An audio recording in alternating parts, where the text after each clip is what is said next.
Ya, halo men, what's up bro? Kembali lagi di channel Agrismi. Kali ini kita akan coba bahas ya mengenai kematian-kematian lele ya. Kenapa bisa mati? Utamanya untuk pemula men. Simak terus men karena ini sangat bermanfaat. Thank you men. Jangan lupa subscribe men. Yo men, kali ini kita akan sedikit curhat ya mengenai peternak lele pemula ya. Kenapa mereka itu banyak sekali yang gagal di percobaan pertama? Rata-rata itu banyak sekali yang gagal ya teman-teman. Karena apa? Karena ada beberapa faktor. Nanti di video ini kita akan bahas bagaimana peternak pemula itu bisa gagal ya, sehingga akan ada banyak sekali kematian-kematian di tingkat awal lah ya, seperti di gambar ini. Karena itu kita harus mengetahui bahwa 90% peternak pemula itu bisa langsung gulung tikar, karena secara pengalaman mereka pun belum ada ya, hanya belajar praktek secara teori saja, baik itu melalui internet, YouTube ataupun sebagainya. Oleh karena itu kita harus benar-benar sharing kepada teman-teman yang sudah berpengalaman ya, bagaimana cara untuk membudidaya lele secara baik dan benar. Nah, kali ini kita akan coba ungkap beberapa kesalahan-kesalahan pemula ya, sehingga mereka bisa rugi. Yang pertama adalah kesalahan fermentasi air men. Nah, tentu air menjadi fundamental pertama ya teman-teman semua untuk dalam budidaya lele. Pemula tidak terlalu paham cara fermentasi. Nah, ini sebenarnya kendalanya. Mereka itu kebanyakan kurang paham. Nah, ini kita akan coba beberapa cara untuk bisa fermentasi ya. Yang pertama yaitu dengan bahan alami kohe kambing ya teman-teman. Kohe kambing itu hanya direndam, ditaruh di karung, dicelupkan ke kolam kita dan direndam, ditunggu selama beberapa hari ya. Atau yang kedua dengan cara seperti saya nih, yaitu membuat probiotik sendiri dengan campuran EMPA dan segala macam bahan. Bisa dilihat nanti di deskripsi ya, link akan saya cantumkan bagaimana cara untuk membuat probiotik secara mandiri teman-teman semua.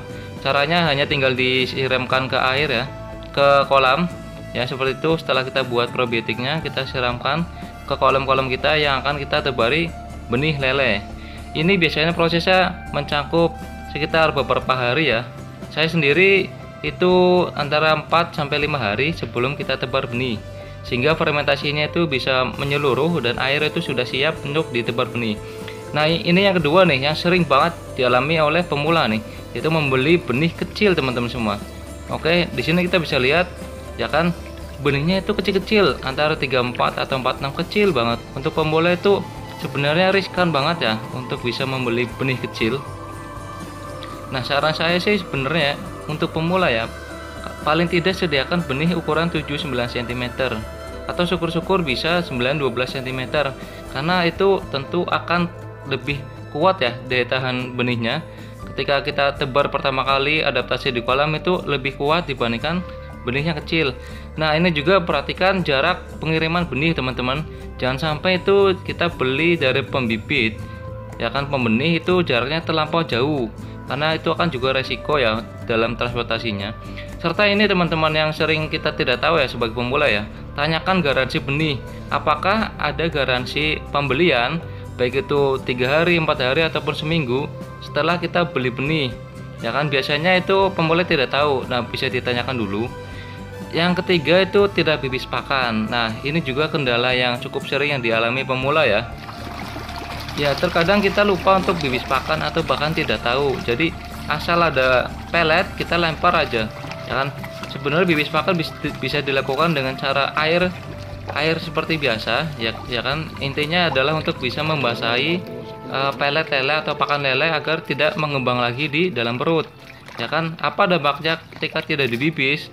Wah, dampaknya berat sekali teman-teman semua ya kan. Bisa utamanya adalah ikan kembung ya kan, lambungnya itu kembung sehingga menyebabkan kematian teman-teman semua. Oleh karena itu bibis pakan adalah hal yang juga krusial untuk bisa dilakukan, yang kebanyakan pemula itu lupa atau tidak tahu hal ini ya. Bibis itu bisa dilakukan dengan air biasa ataupun dengan air probiotik. Saran saya sih air probiotik ya, karena yang untuk bisa meningkatkan bakteri baik di dalam usus perutnya. Yang keempat itu tidak tahu tanda ikan sakit nih. Nah, ini pula kendala yang juga sering dialami pemula ya, itu tidak tahu tanda ikan sakit dan harus ngapain. Ya kan? Kita kadang-kadang belum benar-benar pengalaman lah mengenai ini ya, karena kita harus lihat fakta di lapangan. Ya, seperti contohnya itu adalah tanda ikan tidak betah di kolam, yaitu ikan menggantung nih.